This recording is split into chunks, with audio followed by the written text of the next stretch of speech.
l'évangile de Jean, la Pentecôte continue.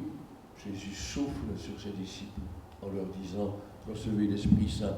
Le jeu de mots est grec, parce qu'en grec, le souffle se dit pneuma, ou pneuma, si vous prononcez à la française, qui a donné les pneus, les pneumatiques, la pneumonie, le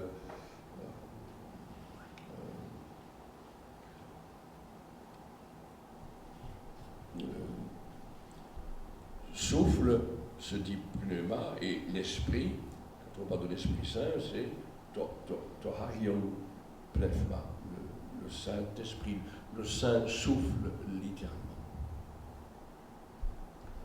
Et on remonte, Saint Luc en particulier était très sensible au fait que Jésus agissait dans l'Esprit Saint.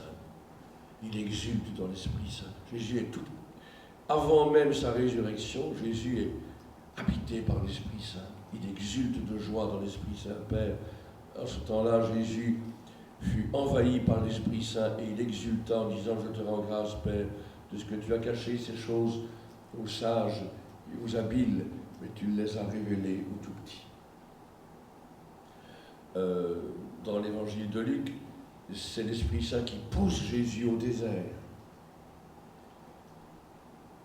pour y être tenté par Satan, qui, après avoir épuisé les tentations, se retire jusqu'au moment fixé, jusqu'au moment de la passion. Et on remonte toujours, et Saint Luc explique comment la venue même de Jésus en ce monde est due à l'action de l'Esprit Saint. Quand Marie demande comment cela va-t-il se faire, comment puis-je devenir la mère de celui qui m'est annoncé alors que je ne connais pas d'homme, je ne vis pas avec un homme, il lui a répondu, l'Esprit Saint viendra sur toi et la puissance du Très-Haut te prendra sous son ombre.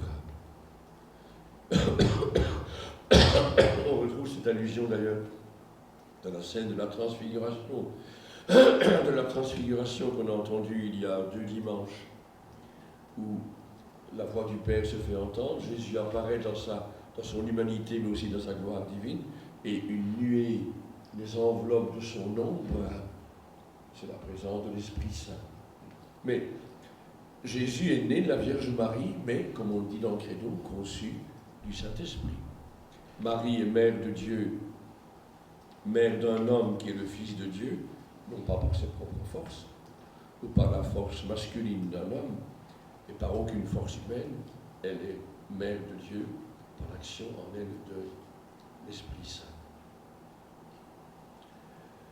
Donc celui qui a le plus médité sur l'Esprit Saint, ceux qui ont le plus médité sur l'Esprit Saint, outre l'évangile de Luc, c'est Saint Paul et c'est Saint Jean. Donc j'attire votre attention sur 2 versets de Saint Paul dans la lettre aux Galates, au chapitre 4. Le verset 4, je saute le verset 5 et je passe aussitôt au verset 6. Au verset 4, chapitre 4 de la lettre aux Galates, Paul dit ceci. Lorsque fut venue la plénitude des temps, Dieu envoya son Fils dans le monde, né d'une femme. Paul ne cite pas le nom de Marie. Paul n'avait pratiquement aucun intérêt pour la vie terrestre de Jésus. Et lui, il a rencontré le ressuscité sur le chemin de Damas. Donc ce qui s'est passé avant, quand Jésus circulait en Terre Sainte, oui, ça, il est intéressé par le fait que Jésus est un homme historique, que Jésus a prêché, et que Jésus, à cause de sa prédication, est mort, et qu'il est ressuscité. Mais que sa maman s'appelle Marie ou Cunégonde, ça ne m'intéresse pas particulièrement. Les détails historiques de la vie de Jésus ne m'intéressent pas beaucoup. Mais il est capital qu'il soit né d'une femme, qu'il soit un homme réel. Il n'est pas un demi-dieu, il n'est pas un être mythologique, comme dans la mythologie des Grecs ou des Latins. Quand fut venue la plénitude des temps, Dieu envoya son Fils dans le monde, né d'une femme, né sujet de la loi, pour nous délivrer de la loi ancienne, de la loi juive, afin de faire de nous des fils. Et pour que nous devenions des fils, verset 6, Dieu a envoyé dans nos cœurs l'Esprit Saint, qui fait de nous des fils par adoption. Eh bien, Paul emploie exactement les mêmes mots grecs. Dieu a envoyé, dans les deux cas, Dieu a envoyé son Fils dans le monde, à la plénitude des temps, né d'une femme, né sujet de la loi. Et au verset 6, Dieu a envoyé l'Esprit Saint dans nos cœurs. Il y a un envoi du Fils dans le monde et de l'Esprit Saint dans nos cœurs pour faire de nous des fils par adoption. Et c'est ainsi qu'on a découvert que, comme Paul l'a fait, en ruminant l'expérience vécue, on a pu penser que Dieu envoie deux personnes. Il envoie son Fils dans le monde, il envoie l'Esprit Saint dans nos cœurs.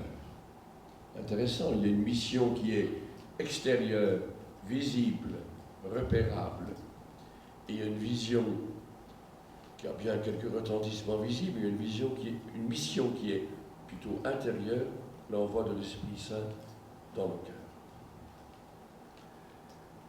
Et quand on va dire que l'Esprit Saint procède du Père et du Fils, toutes ces formules du symbole de Nicée-Constantinople sont portées évidemment par les découvertes que traduisent des versets comme ces deux versets du chapitre 4 de la lettre de Paul aux Galates.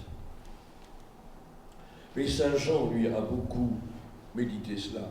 Et si vous lisez dans Saint Jean le discours de Jésus, après la scène, surtout les chapitres 15, 16, 14, 15, 16, vous verrez comment reviennent constamment les formules où Jésus dit je vous enverrai l'Esprit de vérité. Je ne vais pas vous laisser orphelin. Je vais vous quitter. Il sera plus visible après sa mort et puis après son ascension. Il ne sera plus visible avec nos yeux actuels. Il sera plus visible. Je ne vais pas vous laisser orphelin. Je vais vous envoyer un autre avocat.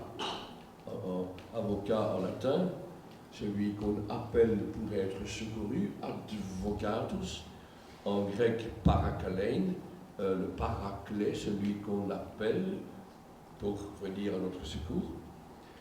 Je vais vous envoyer un autre secoureur, en français, un autre aide, un paraclet, un avocat. Il ne parlera pas de lui-même, mais il vous redira tout ce que je vous ai dit. Et moi-même, dit toujours Jésus, ce que je vous dis, ça ne vient pas de moi, mais ça vient du Père, auprès duquel je l'ai entendu. Et tout ce qui est au Père est à moi. Et tout ce qui est à moi est au Père. Et l'Esprit Saint prendra de ce qui est mien pour vous le donner. Et, c'est cela qui a amené à penser que en Dieu, il y a une Trinité, et une Trinité strictement relationnelle. Je m'explique. Si vous mettez dans l'ordinateur la manière dont Jésus parle de Dieu et parle de l'Esprit Saint et parle de lui-même, vous mettez ça dans votre ordinateur, il fume un instant, parce que il n'est pas habitué à ça, mais il va vous donner, si vous élaborez les données, comme l'a fait l'Église pendant 4 siècles, parce qu'il va plus vite peut-être avec un ordinateur, mais qui ne comprend rien à ce qu'il fait, vous arriverez à la Trinité. Parce que Jésus parle de lui-même comme étant de condition divine. Qui me voit le Père. Le Père et moi, nous sommes un. Il vous a été dit dans la loi de Moïse, donné par Dieu, il vous a été dit, tu ne tueras pas. Eh bien, moi, je vous dis, Jésus met son autorité à lui au même rang que celle de Dieu. Donc un rang divin. Il demande pour lui ce que Dieu seul peut demander, qu'on le préfère lui à tout, à son père, à sa mère, à son conjoint, ses enfants, sa propre vie. Donc d'une part, Jésus parle de lui-même comme étant